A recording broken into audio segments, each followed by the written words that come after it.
Okay, so you've made it through TNT training, your PSD training, your orientation, everything's good to go. Now you're ready to upgrade for your own truck. You're going to run solo. Or you're going to go company. I mean, are you going to go team or whatever? But anyways, it's time to upgrade to your own truck. What do? Well, you're going to go, this scenario is going to be played out in Springfield. It's probably much simpler in Salt Lake City, and you probably get a little more help in Salt Lake City because it's a smaller facility. I did my orientation and everything in Salt Lake. It was a pretty cool place to do it. But when I did my upgrade, I did it in Springfield because I had moved to Springfield between starting training and finishing training. So anyways, I'm in Springfield. I really don't know where anything is in Springfield because it's completely new to me. So I'm wandering around like a chicken with my head cut off.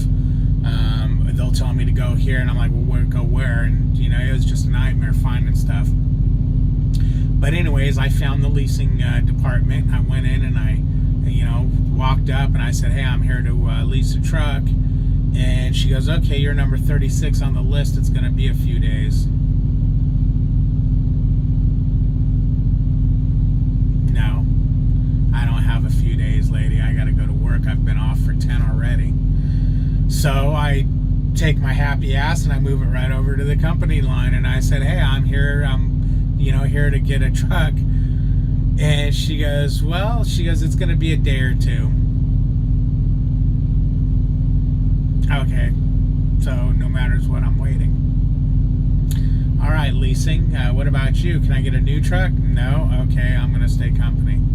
So I go home, and it's about a day later, she calls up, we got your truck. So I went in there, grabbed the truck. They give you paperwork to fill out to put any flaws you can find in the truck, and they want you to mark anything, and I suggest you mark everything, including chips and scratches. They go over these vehicles with a fine-tooth comb when you turn them in, and they will charge you for any damages.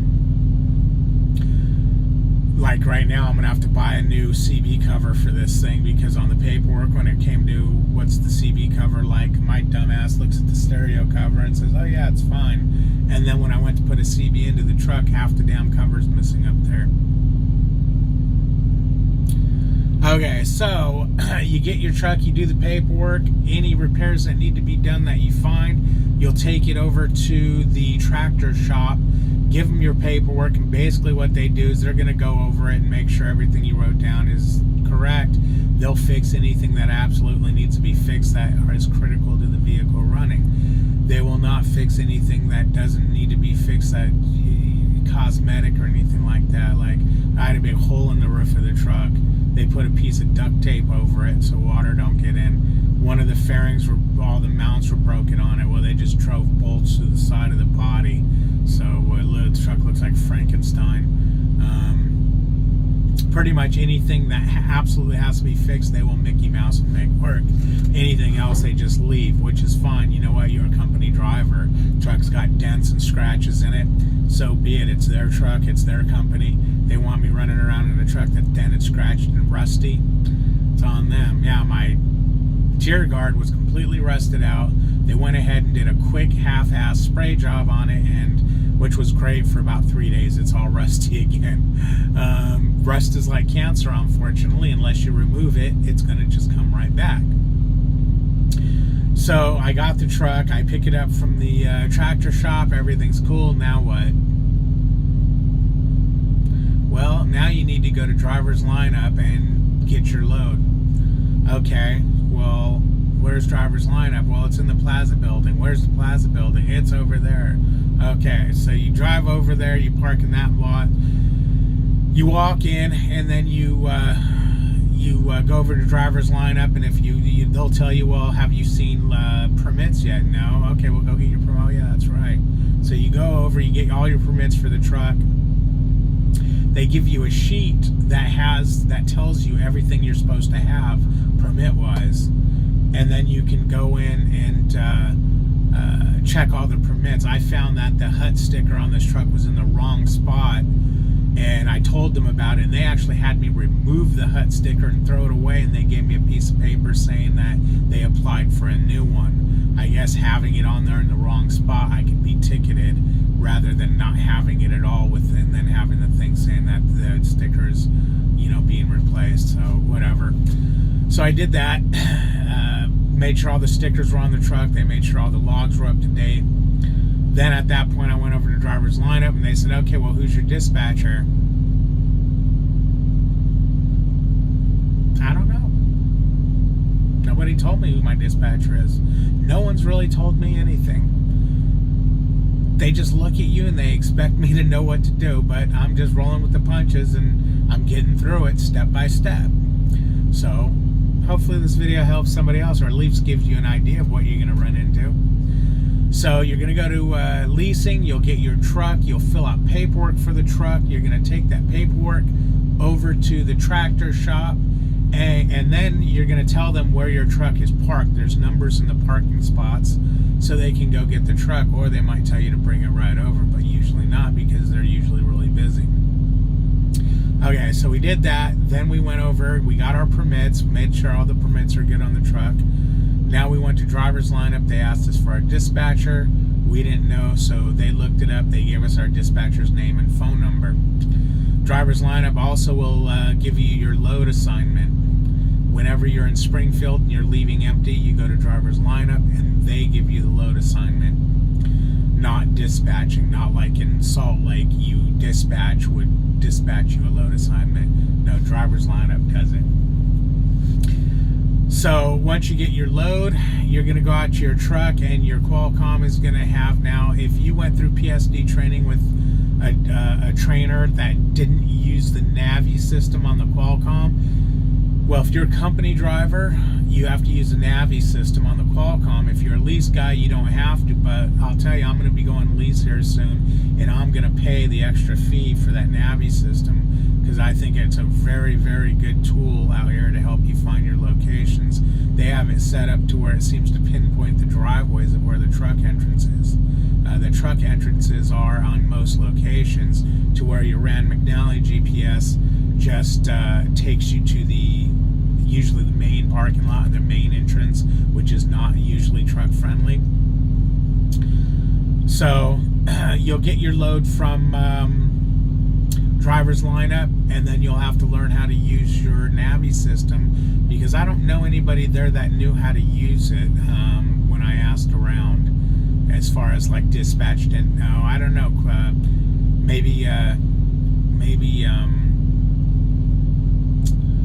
logs knows how to use it, the logs department. But if you play with it, you'll figure it out. I would suggest playing with it before you leave. I played with mine on the road, which sucked because I had to pull over on the side of the freeway to figure it out, because I didn't set it right and it wasn't taking me in the right spot. But I had my Rand McNally going too, so I was heading in the right direction, but my Navi was telling me I wasn't. Anyways, that's your scoop on what happens when you upgrade to your own truck. Springfield, if you're going to Springfield for the first time and you're using Rand McNally, it's going to take you to Mayfair, the address of actual Springfield terminal. Do not take your truck onto Mayfair. If you take your truck onto Mayfair, you're going to be a jackass at the old entrance of Prime, where there's a sign saying call this number, do not try to turn around, and you'll have to call this number and they'll open the back gate from you. The actual entrance for trucks for Prime is Packer Street, which is one street past Mayfair, and the entrance is there. For whatever reason, if you're using Google Maps, it will take you to Packer, which is kind of bizarre. Or if you're in your truck and you've got the Navi system and you punch in Prime 1, it will take you to Packer. That's the other thing, that there's all these codes. When you look up fuel stops and everything, there's codes next to them. Wash stations. When you're in training, if you notice this, go to WTTS wash station, and if your trainer doesn't have the Navi system, you're probably just putting in macro 19 and it tells you how to get there. Well, on the Navi system, you put that code in your GPS of the Navi, and it actually takes you to the address. It actually puts all the information in for you, which I just learned that after about 6 months, which is really cool because it saves me a lot of time. I was typing in actual addresses all the time, and then I was like, what are these codes for? And one day I punched the code in. I punched the code into the search bar, and boom, lo and behold, there's everything I needed to know with 3 letters. Anyways, if you'd like, comment, subscribe, I'd appreciate it. Share this out. I'm just a real person, just chit-chatting on here. I'm not a camera guy. I'm not a host. So, if I'm not your cup of tea, sorry. I'm just, it's just like a couple guys chatting. I'm just trying to tell you what I know. Anyways, you have a good day. If you have any questions or anything, leave them in the comments. I'm happy to help, man. I'm here to help. Anything I can do to help, I'm here. People are pretty helpful within a certain group of people, anyways, I should say. There's a lot of non-helpful people in trucking, but it's a whole other video. Hey, you have a good one.